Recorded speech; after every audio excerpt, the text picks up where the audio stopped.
Hello guys, welcome back to the channel and welcome back to elite wrestling. तो guys आज भी हम AEW के कई सारे अपडेट्स और स्टोरीज के बारे में बात करने वाले हैं। और गाइज आज इस वीडियो में हम जानने वाले हैं कि CM Punk AEW कंपनी के अंदर कौन से चैंपियन को फेस करना चाहते हैं, जिसके साथ ही हम जानेंगे कि इस मंथ के AEW गेम्स शो के अंदर AEW ने अपने गेम्स को लेकर कौन सी बातें शेयर की है। और हम जानने वाले हैं कि Paul white AKA the big show काफी जल्द हमें AEW में अपना कौन सा बहुत ही बड़ा गिमिक लाते हुए दिखाई दे सकते हैं, जिसके साथ ही हम जानने वाले हैं कि AEW कंपनी के अंदर काफी सारे फैक्शंस को लेकर यंग बक्स ने क्या कहा और वो कौन सा रीजन है जिसके चलते AEW के कई सारे सुपरस्टार्स अपना जॉब खो सकते हैं। तो गाइज ये सब बातें जानने के लिए ये वीडियो एकदम आखिर तक देखना। और गाइज अब ज्यादा देर ना लगाते हुए चलिए वीडियो शुरू करते हैं।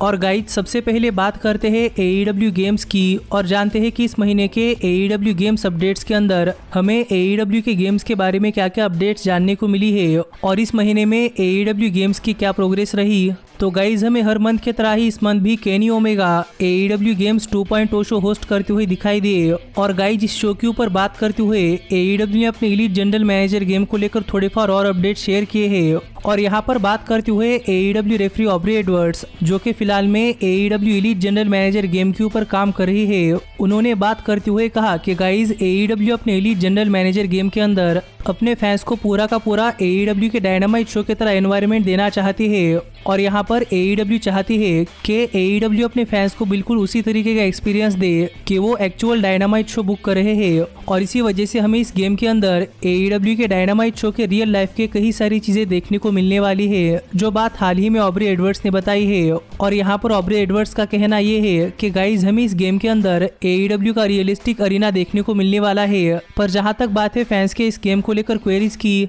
कि ये गेम 3D में नहीं बल्कि 2D में क्यों आने वाला है, तो गाइज इसका जवाब देते हुए ऑब्रे एडवर्ड्स ने कहा कि गाइज इस गेम के अंदर AEW कई सारी चीजें इंप्लीमेंट करने वाली है। और इतनी सारी चीजें एक साथ इस गेम के अंदर डालने के बाद अगर AEW इस गेम को 3D गेम करती तो गाइज प्रोबेबली ये गेम कई सारे स्मार्टफोन्स के लिए कंपेटेबल नहीं होगा। इसीलिए ही AEW ये गेम 3D की जगह 2D में बनाने वाली है। लेकिन गाइज जहाँ तक बात है इस गेम के रिलीज डेट की, तो गाइज ऑब्रे एडवर्ड्स ने बात करते हुए बताया कि गाइज हमें ये गेम पॉसिबली इस साल के आखिर तक देखने को मिल सकता है। जो देखा जाए तो इस गेम के रिलीज को लेकर काफी लंबा टाइम है, पर अगर AEW अपने इस गेम को लेकर इतना ज़्यादा टाइम ले रही है तो गाइज देखना पड़ेगा कि AEW का ये गेम कैसा होता है। लेकिन गाइज जहाँ तक बात है AEW के कंसोल गेम की, तो इसके ऊपर बात करते हुए केनी ओमेगा ने कहा कि गाइज फिलहाल में AEW कंसोल गेम के ऊपर काफ़ी सारा वर्क चल रहा है। और गाइज इतना सारा वर्क है कि केनी ओमेगा यहाँ पर एक्सप्लेन भी नहीं कर सकते। इसीलिए जब तक केनी ओमेगा के पास AEW के कंसोल गेम को लेकर कोई वैलिड अपडेट नहीं होती तब तक हमें Kenny Omega AEW 2.0 game show के ऊपर नहीं देखने को मिलने वाले। और यहाँ पर उनकी जगह कोई और नहीं बल्कि बुचर और ब्लेड की एली संभालने वाली है। जो बात यहाँ पर केनी ओमेगा ने कही जिससे हम समझ सकते हैं कि गाइज AEW अपने गेम को लेकर काफी ज्यादा सीरियस है और वो एक ऐसा गेम डेवलप करना चाहते हैं जो कि आगे चलकर करीब 3-4 साल तक फैंस एंजॉय कर सके। तो देखना पड़ेगा कि यहाँ पर AEW का फाइनल प्रोडक्ट कैसा होता है। लेकिन गाइज अब हम आगे बढ़ते हैं और बात करते हैं हमारे अगले अपडेट की और जानते हैं कि यंग बक्स ने AEW कंपनी के अंदर कई सारे फैक्शंस को लेकर क्या कहा है। और हाल फिलहाल में AEW कंपनी के अंदर कई सारी छोटी बड़ी फैक्शंस तैयार हो रही है, इसके ऊपर यंग बक्स का क्या कहना है। तो गाइज अगर आप रेगुलरली AEW का डायनामाइट शो देख रहे हैं तो गाइज मुझे लगता है कि आपने ये चीज नोटिस की होगी कि गाइज AEW अपने डायनामाइट शो के ऊपर कई सारी छोटी बड़ी फैक्शंस तैयार कर रही है। और ऐसे करते करते अब तक AEW ने अपने शो के ऊपर कई सारी फैक्शंस तैयार कर दी है, जो काफी सारे लोगों के हिसाब से AEW को नहीं करना चाहिए था। पर गाइज इसी टॉपिक के ऊपर बात करते हुए अपने लेटेस्ट इंटरव्यू के अंदर यंग बक्स ने कहा कि गाइज प्रोबेबली USA के फैंस को ये नहीं पता होगा, लेकिन न्यू जापान प्रो रेसलिंग अपने कंपनी के अंदर करीब 40 साल से भी ज्यादा से कई सारी फैक्शंस बनाती हुई आ रही है। और गाइज ये सब चीजें न्यू जापान प्रो रेसलिंग के अंदर वर्क करती है। और अगर किसी एक कंपनी के अंदर कई सारी फैक्शंस होती है तो गाइज किसी भी राइवलरी के अंदर कोई भी स्टोरी लाइन तैयार करना काफी आसान होता है। और वीकली बेसिस के ऊपर किसी भी फैक्शन के किसी भी मेंबर्स के अंदर कोई भी मैच बुक करना काफी आसान होता है, जिससे कि उस मैच को लेकर भी काफी बढ़िया बैक स्टोरी तैयार हो सकती है।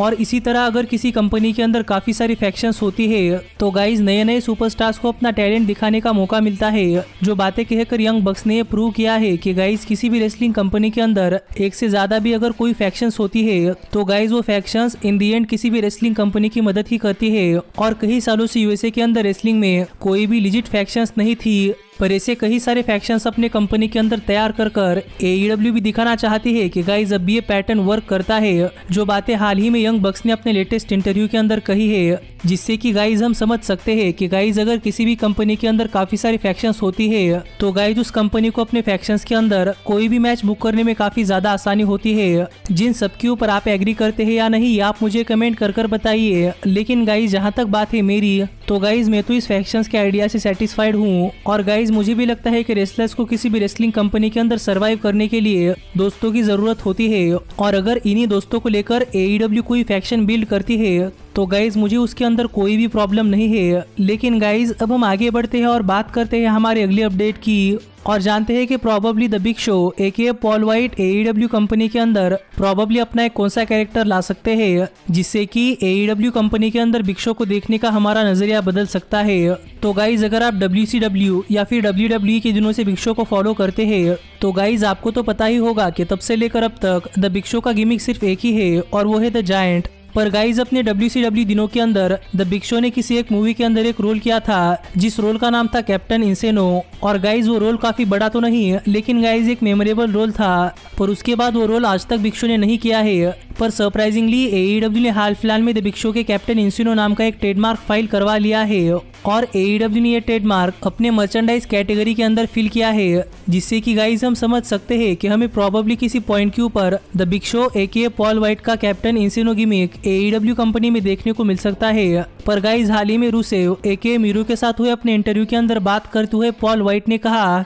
कि AEW ने कैप्टन इंसेनो नाम का ट्रेडमार्क करवा लिया है और गाइज हमें काफी जल्द AEW कंपनी के अंदर पॉल वाइट का नया गिमिक यानी कि कैप्टन इंसेनो रिटर्न करता हुआ दिखाई दे सकता है। जो बातें हाल ही में पॉल वाइट ने मीरू के साथ हुए अपने इंटरव्यू के अंदर शेयर की है, जिससे ये देखना पड़ेगा कि गाइज बिग शो का ये नया गिमिक कैसा होता है और क्या उनका ये गिमिक आज के ऑडियंस के साथ कनेक्ट कर पाता है या नहीं। क्योंकि गाइज जहाँ तक बात है इस गिमिक की, तो मुझे लगता है कि ये गिमिक कुछ ऐसा है जो कि किसी भी रेसलर को उनके हार्ड टाइम में मदद करता है। तो देखना पड़ेगा कि पॉल वाइट का ये गिमिक AEW कंपनी के अंदर कब तक वापस आता है।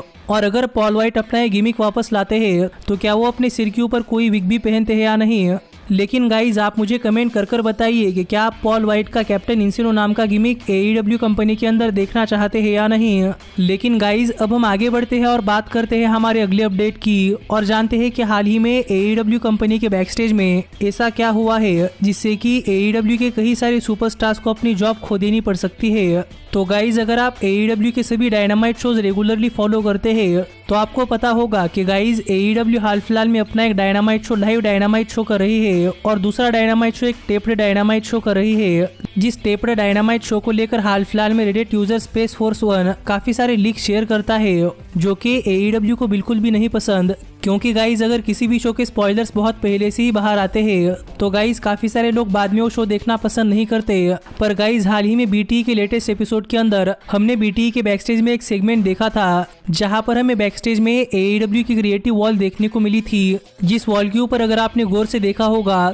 तो गाइज वहां पर एक कागज के ऊपर एक नोट लिखा हुआ था जो कि था स्पॉयलर्स कॉस्ट जॉब्स, जिससे कि गाइज हम समझ सकते हैं कि AEW ने अपने बैकस्टेज में एक वार्निंग इशू कर दी है कि गाइज अगर कोई सुपरस्टार AEW कंपनी के कोई भी स्पॉयलर्स लीक करता है तो गाइज प्रोबेबली उस सुपरस्टार की AEW कंपनी के अंदर से जॉब जा सकती है। जिस वार्निंग के बाद भी अगर कोई सुपरस्टार AEW कंपनी के स्पॉयलर्स लीक करता है तो गाइज प्रोबेबली वो सुपरस्टार हमें आज के बाद AEW कंपनी के अंदर कभी नहीं देखने को मिलने वाला। तो अब देखना पड़ेगा कि रेडिट यूजर स्पेस फोर्स 1 कौन है, क्या वो कोई फैन है या फिर AEW का कोई बैकस्टेज एम्प्लॉय। क्योंकि गाइज अगर इस वार्निंग के बाद भी रेडिट यूजर स्पेस फोर्स 1 की तरफ से कोई स्पॉयलर्स बाहर आते हैं तो गाइज ये तो क्लियर होगा कि वो कोई फैन है। लेकिन आज के बाद अगर कोई स्पॉयलर्स बाहर नहीं आते तो गाइज हम मान सकते हैं कि रेडिट यूजर स्पेस फोर्स 1 कोई AEW कंपनी का अंदर का आदमी है जो कि आज तक स्पॉयलर्स लीक कर रहा था। पर गाइज इस वार्निंग के ऊपर आपका क्या कहना है, ये आप मुझे कमेंट कर कर बताइए। और आपको क्या लगता है कि इस वार्निंग के चलते AEW के डायनामाइट शो के स्पॉयलर्स बाहर आना बंद हो सकता है या नहीं। पर जहां तक बात है मेरी, तो गाइज मुझे लगता है कि ये चीज डेफिनेटली वर्क कर सकती है। लेकिन गाइज अब हम आगे बढ़ते हैं और बात करते हैं हमारे अगले अपडेट की, और जानते हैं कि हाल ही में CM पंक ने AEW कंपनी के कौन से चैंपियन के साथ एक ड्रीम मैच लड़ने की बात कही है। तो गाइज आपको तो पता ही होगा कि CM पंक रेसलिंग इंडस्ट्री के अंदर एक काफी बड़े सुपरस्टार है, और गाइज CM पंक के पास नेचुरल करिश्मा है जिससे कि वो सभी फैंस को अपनी तरफ अट्रैक्ट करते हैं।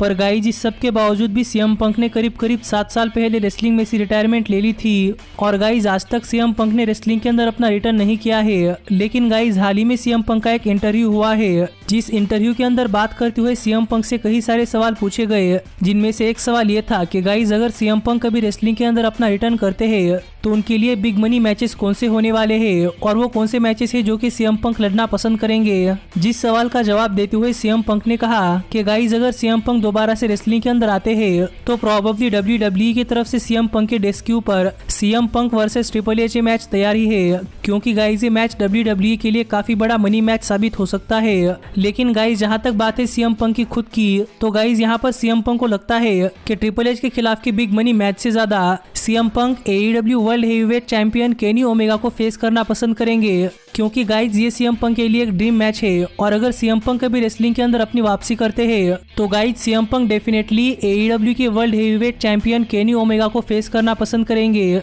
जो बातें हाल ही में CM पंक ने कही है। पर गाइज हर बार की तरह ही यहाँ पर बात करते हुए CM पंक ने ये रिवील नहीं किया कि क्या CM पंक सच में रेसलिंग के अंदर रिटर्न करने वाले हैं या नहीं, और क्या वो अब भी रेसलिंग को पसंद करते हैं या नहीं। लेकिन गाइज जहाँ तक बात है CM पंक वर्सेस केनी ओमेगा के मैच की, तो गाइज मुझे लगता है कि ये मैच भी एक काफी बड़ा मनी मैच साबित हो सकता है। और अगर ये मैच होता है तो गाइज इस मैच से AEW कंपनी को काफी ज्यादा फायदा होने वाला है। पर गाइज आप मुझे कमेंट कर कर बताइए कि क्या आप CM पंक वर्सेस केनी ओमेगा का मैच देखना चाहते हैं या नहीं। पर अब मैं मिलता हूँ आपसे अगली वीडियो में, पर तब तक stay healthy, stay happy and keep watching elite wrestling.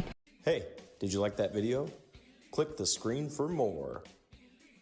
And where do you think you're going? Check out our official merchandise page and to support the entire cast. And thanks so much for being the elite. The elite, the elite. What, Nick, you're not going to sing it all with me this time?